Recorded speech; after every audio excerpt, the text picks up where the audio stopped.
අපේ ඉස්කෝලේ ටීචර් කිව්වා මිහින්තලේ ඇඳගෙන ඉන්න කියලා. අපි ගියේ පුතාට මතකයි නේද? ඔව්. ඉතින් අපි අඳිමු. එන්නකෝ. ඔහම වාඩි වෙන්න. කෝ.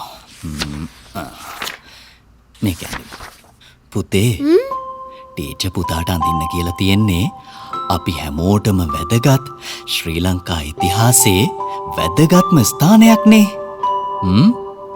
පුතා චිත්‍රය අඳින්න පටන් ගන්න ඕන ඉස්සෙල්ලාම මිහින්තලා පර්වතය ඇඳලා.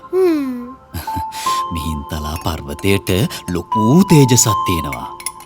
ඒ නිසා ඔයා මිහින්තලා පර්වතයට ලොකුවට අඳින්න ඕන. අවුව, වැස්ස, හුළඟ හැම දෙයක්ම දරාගෙන ඉන්නවා.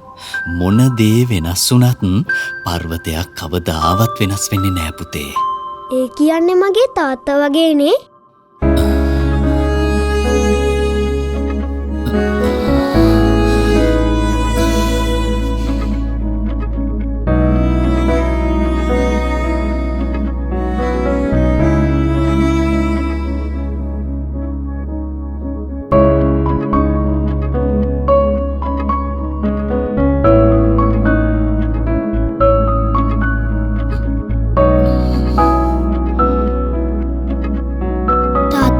කිව්ව දෙයට හිත රිදුනද?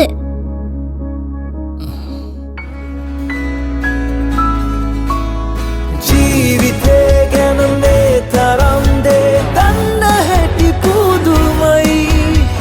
ආදරේ හංගලා දෙන්නේ පියවරුමයි. හදවතේ ගැඹුරේ තියෙන්නේ ඔබ කියූ වාදනයි.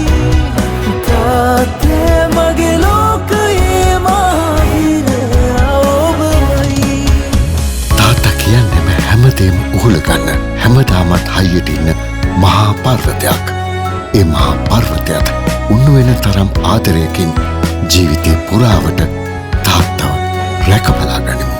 පියවරුන්ගේ දින වෙනුවෙන් සැබවින්ම ශ්‍රී ලාංකේය පෑන් ඒෂියා බැංකුවෙන් සෙනෙහසින්.